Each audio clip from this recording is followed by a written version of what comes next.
현대 교회를 향한 10가지 기소장이라는 제목의 책이 있습니다.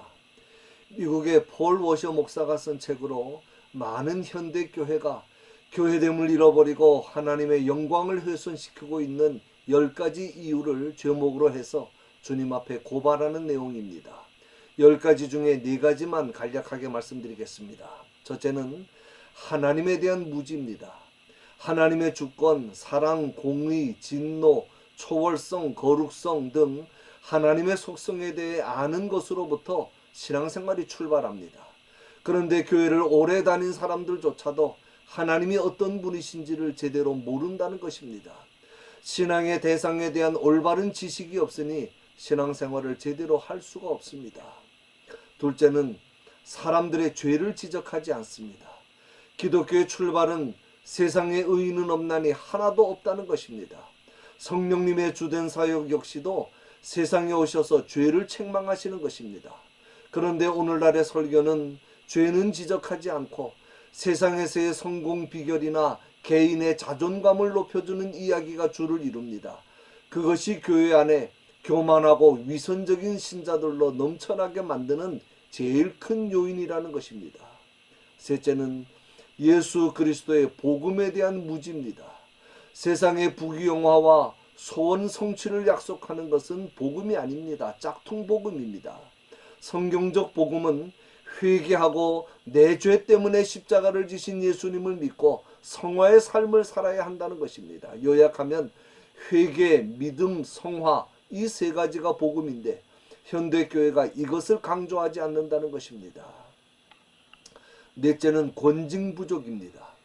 이 책의 저자인 폴 워셔 목사는 현대교회의 목사들은 성경에서 권징에 대한 말씀이 있는 페이지는 모두 찢어버린 것 같다고 표현합니다. 오래 믿은 신자라 할지라도 죄성을 가지고 있기 때문에 권징이 없으면 자기 소견대로 방자하게 행할 수밖에 없습니다. 그것이 오늘날의 교회가 가장 중요한 거룩성을 상실하고 세속화된 원인이라는 것입니다. 본문에서 사도 바울은 고린도 교회 교인들에게 교회의 정체성에 대해 가르쳐 주십니다. 반드시 이런 교회가 되어야 한다는 것입니다. 어떤 교회입니까? 먼저 올바른 터 위에 세워진 교회입니다. 바울은 내게 주신 하나님의 은혜를 따라 내가 지혜로운 건축자와 같이 터를 닦았는데 이 터는 곧 예수 그리스도라고 했습니다. 예수님께서 주는 그리스도시요 살아계신 하나님의 아들이십니다 라는 베드로의 신앙 고백을 들으셨을 때 너는 베드로라 내가 이 반석 위에 내 교회를 세우리니 음부의 권세가 이기지 못하리라고 말씀하셨습니다. 교회의 기초는 살아계신 하나님의 아들 주 예수 그리스도입니다. 세상에 오셔서 속죄의 죽음을 죽으셨다가 다시 살아나신 그리스도, 그분의 인격과 그분의 속죄 사역이 바로 교회의 기초가 된다는 말씀입니다. 그런데 고린도 교회 교인들은 신앙의 기초나 교회의 기초를 어디에 두었습니까? 예수 그리스도에게 둔 것이 아니라 바울이나 아볼로나 베드로 같은 사람에게 두었습니다. 그래서 바울이 너희들이 왜 신앙과 교회의 기초를 나 바울이나 아볼로나 베드로 같은 사람에게 두고 사람을 중심으로 서로 당을 만들고 다투고 갈라지느냐? 우리 같은 사역자들은 교회의 기초나 교인들의 신앙의 기초가 될 수 없다. 교회의 기초는 오직 예수 그리스도이시기 때문에 내가 그 일을 위해서 수고한 것이다 하면서 책망한 것입니다. 절대로 잊지 마십시오. 사람은 누구를 막론하고 얼마든지 잘못될 수 있습니다. 그러므로 사람이 신앙과 교회의 기초가 되면 안 됩니다. 사람은 누구를 막론하고 다 유동적입니다. 변질될 수 있습니다. 어떤 경우에도 사람이 기초가 되면 그 사람 망할 때 같이 망합니다. 다음은 올바른 재료를 사용해서 지어야 합니다. 재료에는 2가지 종류가 있다고 말씀합니다. 금이나 은이나 보석처럼 불에 타지 않는 재료가 있고 나무나 풀이나 집처럼 불에 타는 재료가 있습니다. 불은 심판을 가리킵니다. 다시 말하면 심판을 견딜 수 있는 재료가 있고 견딜 수 없는 재료가 있다는 말입니다. 그러므로 교회는 건물이 아니고 사람 공동체를 말합니다. 교회를 얼마나 크고 멋있게 짓느냐가 중요한 것이 아닙니다. 불에 타지 않는 심판을 견딜 수 있는 재료로 지어야 합니다. 다시 말하면 양이 중요한 것이 아니라 질이 중요하고 외형이 중요한 것이 아니라 내면이 중요하다는 말씀입니다. 나무나 풀이나 짚은 인간적이고 세상적인 지혜를 가리킵니다. 이런 것으로 교회를 지으면 그것이 아무리 보기 좋게 훌륭하게 지었다 해도 그 공적이 불타버리고 맙니다. 그러나 시간이 좀 걸리고 많은 수고와 희생이 따른다 할지라도 주님께서 원하시고 기뻐하시는 방법대로 지어야만 아무리 어려운 불같은 시험이 닥친다 해도 공적이 보존되는 것입니다. 오늘날 많은 교회와 목사들은 어떻게 하면 마지막 날 심판날에 하나님의 불심판을 견딜 수 있는 교회를 세울 것인가 하는데 신경 쓰기보다는 어떻게 해서든지 사람을 빨리 많이 모아서 외형적으로 큰 교회를 이루어 사람들로부터 인정받을 수 있을까 하는 일에 더 몰두하고 있습니다. 이런 것들이 심판날에 불타버릴 무가치한 재료로 집을 짓는 일입니다. 그런데 참으로 감사한 것은 이렇게 무가치한 재료로 건축한 집이 심판의 불을 견디지 못하고 다 불타버릴지라도 마지막 구원은 상실하지 않습니다. 누구든지 그 공적이 불타면 해를 받으리니 그러나 자신은 구원을 받되 불 가운데서 받은 것 같으리라 하는 말씀이 그 말씀입니다.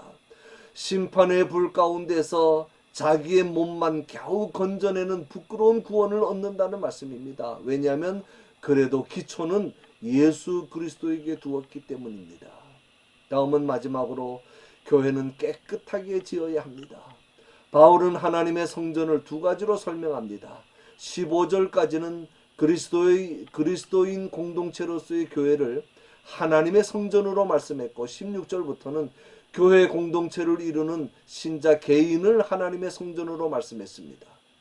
고린도 교회가 교회 안에서 당파를 만들고 분쟁한 이유는 한마디로 교회가 무엇인지를 몰랐기 때문입니다. 그래서 바울은 신자 개인이든 교회 공동체든 성전은 하나님의 것이고 이 본문에 보면 하나님의 성전이라고 3번 반복해서 강조합니다. 성전은 하나님의 것이고 하나님이 거하시는 곳이기 때문에 거룩해야 하며 교회는 하나 되게 하는 영인 성령이 거하시는 곳이기 때문에 하나가 되어야 한다고 책망하는 것입니다. 바울이 교회를 성전으로 설명하는 것은 교회가 어떤 건물이나 장소라는 뜻이 아니라 교회의 거룩성을 말하기 위한 것입니다. 구약시대의 성전을 더럽히는 자는 사형을 받았습니다. 그러므로 바울이 이 말씀을 하는 것은 고린도 교회 교인들이 시기와 다툼과 분쟁으로 개인 성전도 더럽히고 있었고 교회 공동체도 더럽히고 있었기 때문입니다. 누구든지 하나님의 성전을 더럽히면 하나님이 그 사람을 멸하시리라. 하나님의 성전은 거룩하니 너희도 그러하니라.